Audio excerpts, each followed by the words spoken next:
हाय दोस्तों, कैसे हो आप लोग। मैं संजीव, आप लोग का दोस्त, लेके आ गया हूँ आपके लिए एक बेहतरीन सा टॉपिक। आज आप लोग के दिमाग से मैं प्रैक्टिकल का भूत उतारने वाला हूँ, यानी उसका डर हटाने वाला हूँ एकदम से। तो दोस्तों, आज की क्लास में हम लोग, जैसा कि आप देख रहे हो बोर्ड पे, हम लोग मीटर सेतु के बारे में पढ़ने जा रहे हैं। मीटर सेतु की सहायता से हम लोग तार का प्रतिरोध ज्ञात करेंगे, ठीक है, और उसके पदार्थों का विशिष्ट प्रतिरोध भी ज्ञात करने वाले हैं, ठीक है दोस्तों। तो मीटर सेतु स्टार्ट करते हैं। यहाँ पे सबसे पहले हम लोग मीटर सेतु का परिपथ, देखो ये परिपथ है। परिपथ मतलब परिपथ आरेख बना हुआ है, फिगर बना हुआ है। इसी फिगर को बनने में जो आवश्यक सामग्री लगती है सर, आवश्यक सामग्री, सामग्री का मतलब जो कुछ इसमें यूज हुआ है उसकी बात करेंगे। ये हवन सामग्री की बात नहीं कर रहे यहाँ पे। आवश्यक सामग्री किसके लिए? उपकरण के लिए। तो उपकरण में पहले नंबर पे मीटर ब्रिज लिखा हुआ है, दूसरे नंबर पे एक लेक्लांस है जो कि बैटरी एलिमिनेटर का वर्क करता है, और एक होता है गैल्वेनोमीटर। आप जानते हो गैल्वेनोमीटर क्या काम करता है भैया? ये धारा को मापता है, धारा के मान को बताता है। एक प्रतिरोध बॉक्स लगा होता है, ठीक है, एक जॉकी, एक तरफ की कुंजी होती है, एक प्रतिरोध तार होता है, उसमें स्क्रू जैक होता है, मीटर पैमाना होता है, एक स्क्वायर होता है, जोड़ने वाला तार होता है, एक सैंड पेपर भी साथ में होता है। तो यहाँ पे जो मीटर सेतु है दोस्तों, मीटर सेतु, इसको अगर मैं बात करूं तो मीटर सेतु एक यंत्र है, एक जुगाड़ है। यंत्र मतलब जुगाड़ होता है दोस्तों, को आप स्लाइड वायर ब्रिज भी कहते हैं। इसे स्लाइड वायर ब्रिज भी कहा जाता है, स्लाइड वायर ब्रिज भी कहा जाता है, ठीक है। यह एक लकड़ी के गुटके में लगा होता है, जैसा कि आप देख रहे हैं, लकड़ी के गुटके में लगा होता है, जिसमें एक समान अनुप्रस्थ काट क्षेत्रफल वाला एक लंबा तार होता है, ठीक है। इसमें एक लंबा तार होता है, इसमें एक ग्लैन्वोमीटर लगा हुआ है। अगर मैं इस सिद्धांत की बात करूं दोस्तों, तो वीट स्टेन सेतु के अनुसार अगर देखो तो X upon R equal to L upon 100 minus L है। यहाँ पे जो यक्स है ये क्या है बेटा? अज्ञात प्रतिरोध है। कौन सा? अज्ञात प्रतिरोध। कैपिटल आर क्या है? ज्ञात प्रतिरोध है।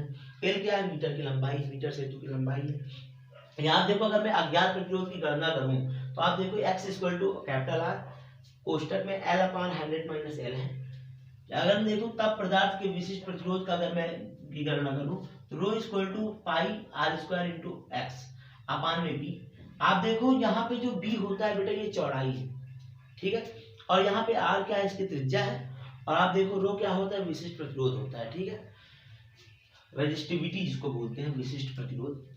अब यहाँ पे देखो परिपथ आरेख में आप देखो फिगर देख सकते हो कि यहाँ पे एक परिपथ बनाया गया जिसमें एक बैटरी लगी हुई है, या बैटरी के प्लस सिरे से धारा प्रवाहित हो रही है। आप देखो यहाँ पे मीटर स्केल है, ये पूरा धारा, यहाँ पे अज्ञात प्रतिरोध लगा हुआ है, ये ज्ञात प्रतिरोध है, आप देख सकते हैं, ये पूरा फिगर है, ठीक है दोस्तों। इतना नोट करो, इसके आगे चलते हैं दोस्तों, इसके प्रोसेस को समझते हैं, प्रक्रिया को समझते हैं एक एक नंबर से। सभी उपकरण परिपथ आरेख में दर्शाए गए होने चाहिए, मतलब जो भी उपकरण है इस परिपथ आरेख में सारी चीज आपको दिखाई पड़नी चाहिए कि क्या कहाँ पे है, ठीक है। दूसरे नंबर में जिस तार का प्रतिरोध ज्ञात करना है उसे बी और सी के बीच सही अंतराल में जोड़ा जाना चाहिए। बी और सी के बीच में जिस तार का ये अज्ञात प्रतिरोध है ना, देखो ये बी, ये सी है, ये बी, इसके बीच में हमको लगाना है इसको, ठीक है, सही अंतराल में। तीसरे नंबर में प्रतिरोध बॉक्स को ए और बी के बीच में जोड़ा जाना चाहिए। जो प्रतिरोध बॉक्स है, प्रतिरोध बॉक्स यानी कि जो ज्ञात प्रतिरोध है, इसका प्रतिरोध बॉक्स ये है पूरा, इसको क्या ए और बी के बीच में जोड़ा गया है, ठीक है। चौथे नंबर में कुंजी के को प्रतिरोध बॉक्स में 2 ओम प्रतिरोध के साथ स्थान पर लगाया जाना चाहिए। जो कुंजी है, ये कुंजी है, इसको हम लोग कहाँ लगाएंगे? 2 ओम के प्रतिरोध के स्थान पर लगाएंगे। पांचवा, जॉकी को पहले धीरे से बाएं ओर और फिर सेतु के दाएं ओर छोर पर स्पर्श कराना चाहिए। मतलब जो ये सेतु है, ये जहाँ पे जो वायर लगी होती है, इस वायर में जो कंडीशन होती है जॉकी को, उसके हिसाब से हम लोग यूज करेंगे, ठीक है। गैल्वेनोमीटर में विक्षोभ विपरीत दिशा में होना चाहिए, जो गैल्वेनोमीटर में है, ठीक है। अगर हम जॉकी को इस ओर ले जा रहे हैं, ऐसे ले जा रहे हैं, तो जो विक्षोभ होगा वो इसके जस्ट अपोजिट होगा, ठीक है। अगर ये एक ही दिशा में, मतलब कि हम जॉकी को ऐसे ले जा रहे हैं, अब विक्षोभ भी उसी दिशा में हो, ये जान लो कि हमारा सर्किट सही नहीं है, ठीक है।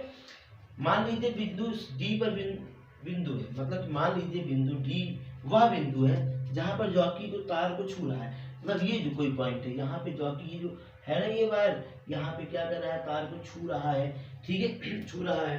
8वें नंबर प्रतिरोध बॉक्स से 12 का मान इस प्रकार लेना चाहिए कि जॉकी तार के लगभग मध्य में हो तो इसे विक्षोभ ना हो, तो इसमें कोई विक्षोभ ना हो, मतलब एक ऐसा पॉइंट लेना चाहिए जहां पे अगर हम जॉकी को रखें तो क्या हो, विक्षोभ जो गैल्वेनोमीटर में जो विक्षोभ होगा वो ना हो, वो कितना हो, शून्य, मतलब ऐसे हो, एकदम जीरो पे रुका हुआ हो। ठीक है। उसके बाद 9वां नंबर देखो, स्क्रू गेज की सहायता से तार के व्यास को परस्पर लंबवत दिशा में रखते हुए 4 अलग अलग स्थानों पर मापे, मतलब इसको लंबवत दिशा में रख के 4 अलग अलग स्थानों पर नापे हम, तब वहां का जो रीडिंग आएगी उसको हम कैलकुलेट करेंगे। ठीक है दोस्तों, आइए इसकी प्रक्रिया हम लोग देख चुके हैं, इसके आगे देखते हैं।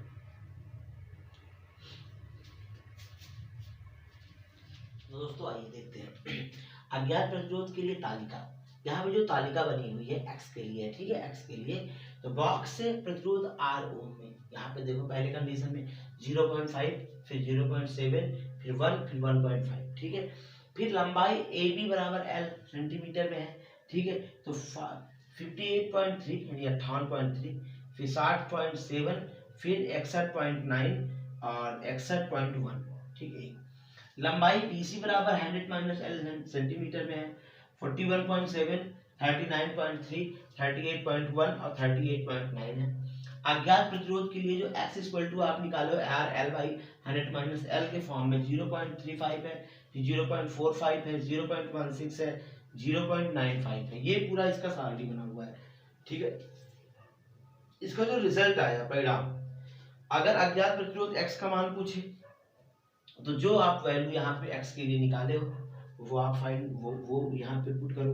अगर दिए गए तार के पदार्थ का विशिष्ट प्रतिरोध पूछे तो जो यहाँ पे रो की वैल्यू है, जैसे कि आप देख रहे हो, वहां पे इसको पुट करना है। प्रतिशत त्रुटि जो होगी उसके लिए ये है, मतलब ये परिणाम का फाइंड करना, परिणाम को ऐसे लिखना है। फिर कुछ सावधानियों पर विशेष ध्यान देंगे, जैसा कि लास्ट में लिखना होता है कि पहले नंबर पर कनेक्शन को चुस्त और साफ होना चाहिए। जो आप कनेक्शन बना रहे हो, जो परिपथ का जो सिस्टम को सेट कर रहे हो, वो कैसा होना चाहिए, चुस्त और साफ होना चाहिए। दूसरे नंबर में प्लग को प्रतिरोध बॉक्स में मजबूती से जोड़ा जाना चाहिए। जो प्लग है, प्लग लगा होता है ना, प्लग को हम प्रतिरोध बॉक्स में, जो प्रतिरोध बॉक्स है उसमें बहुत तेजी से जोड़ा, अच्छे से जोड़ा जाना चाहिए। फिर जॉकी की गति आराम से होनी चाहिए, मतलब जॉकी को बहुत तेजी से नहीं रगड़ना है, एकदम स्मूथ तरीके से लेके आना है, ठीक है, इसे रगड़ना नहीं है। चौथा नंबर में कुंजी के को तभी लगाएं जब प्रेक्षण को प्राप्त करना हो। कुंजी के को, जो मेन कुंजी होती है, उसको आप तब लगाएंगे जब आपको प्रेक्षण को प्राप्त करना हो, ठीक है। उसके बाद आ जाइए, आसक्त बिंदु 45 सेंटीमीटर और 55 सेंटीमीटर के बीच होना चाहिए, ठीक है। तार में फंदा नहीं होना चाहिए, जो तार है उस पर किसी प्रकार कोई फंदा या जोड़ नहीं होना चाहिए, तार एकदम सीधी होनी चाहिए, ठीक है। फिर 7वें नंबर में लंबन की त्रुटि से बचने के लिए शून्य बिंदु को नोट करने के लिए सेट स्क्वायर का उपयोग किया जाना चाहिए, ठीक है। और यहाँ पे 8वें नंबर में क्या है, तार के व्यास को 2 लंबवत दिशाओं में मापा जाना चाहिए जो परस्पर है। यानी बेटा ये पूरा जो हमने पढ़ा है ये क्या है, प्रतिरोध बॉक्स, ये सॉरी मीटर सेतु के बारे में हम लोग ने आज पढ़ा। मीटर सेतु का जो प्रैक्टिकल होता है वहां पे आपने, यहाँ पे आपने देखा।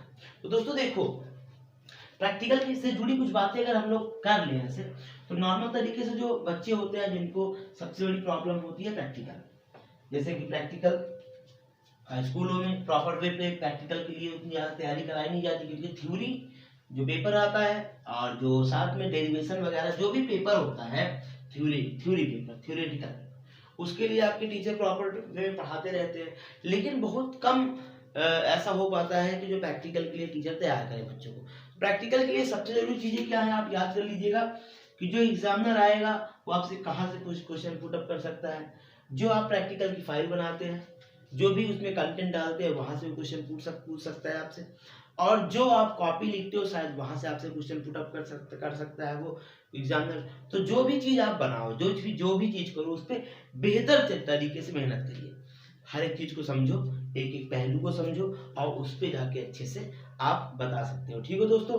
तो देखो, सही मायने में पढ़ने के लिए, जैसे कुछ लोग होते हैं कि सर इस समय एग्जाम टाइम, आने वाला एग्जाम है आपके, बोर्ड एग्जाम की डेट आ चुकी है, ठीक है, यूपी बोर्ड और सीबीएसई बोर्ड दोनों के लिए।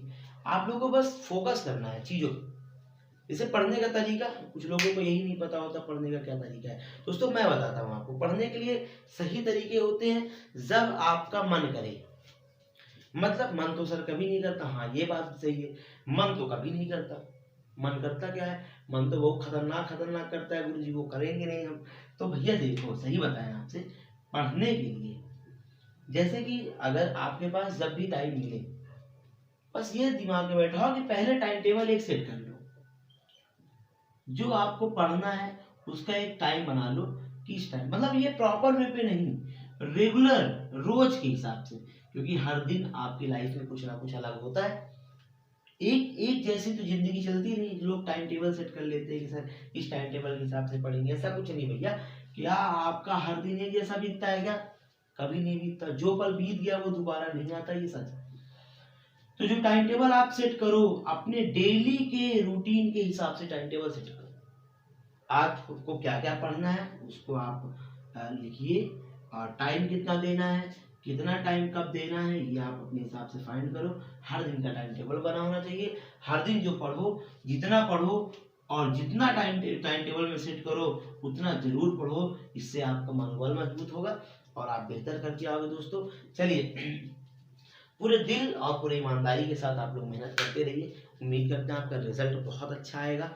चलिए, इसी के साथ मैं संजीव आपका दोस्त आपसे विदा लेता हूं, और आपकी जिम्मेदारी है मेरे चैनल को आप सब्सक्राइब कीजिए, उसको थोड़ा सा सहयोग करिए, आप आगे शेयर करिए दोस्तों, जिससे कि हम कई जगह पे पहुंच जाए। हम मतलब दोस्तों, चलिए ठीक है, मिलते हैं आप लोग से नेक्स्ट कंटेंट में, बहुत ही अच्छा कंटेंट लेके आऊँगा आपके लिए मैं। तो दोस्तों तब तक के लिए जय हिंद, मिलते हैं।